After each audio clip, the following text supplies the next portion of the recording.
প্রিয় দর্শক, বাংলায় যেমন টেট আর মোদি জমানায় নেট, নিট, সিইউটি সহ বিভিন্ন পরীক্ষায় দুর্নীতি, পেপার ফাঁস, কারচুপি এখন অবিচ্ছেদ্য অঙ্গ হয়ে দাঁড়িয়েছে।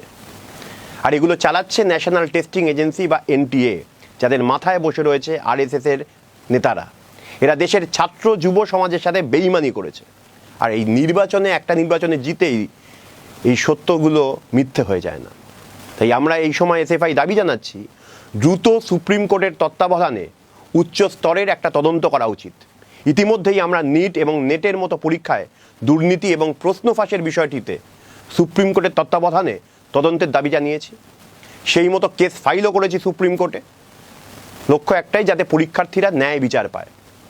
এবং সঙ্গে দাবি জানাচ্ছি, শিক্ষামন্ত্রী এই ধর্মেন্দ্র প্রধানের অবিলম্বে পদত্যাগ করা দরকার।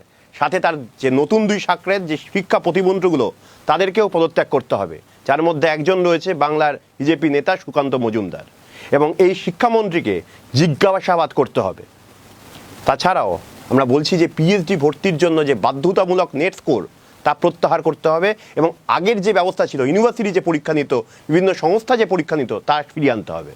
সাম্প্রতিক নেট ও নিট পরীক্ষায় যাতায়াতের জন্য পড়ুয়াদের যে বিপুল ক্ষতিপূরণ হয়েছে, যে অ্যাডমিশন ফি, তা দিতে হবে এবং শিক্ষা মাফিয়াদের রংবাজি শেষ করতে হবে।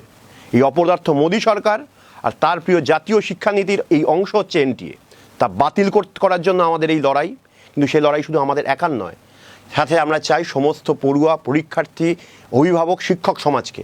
এই লড়াই দেশের ভবিষ্যৎ বাঁচানোর লড়াই। শিক্ষাকে বাঁচাতে হবে এই এডুকেশন মাফিয়া আর আরএসএসের হাত থেকে। এই লড়াইয়ে আপনাদের সকলকে সামিল হতে আমরা অনুরোধ জানাচ্ছি। ধন্যবাদ আপনাদের সকল।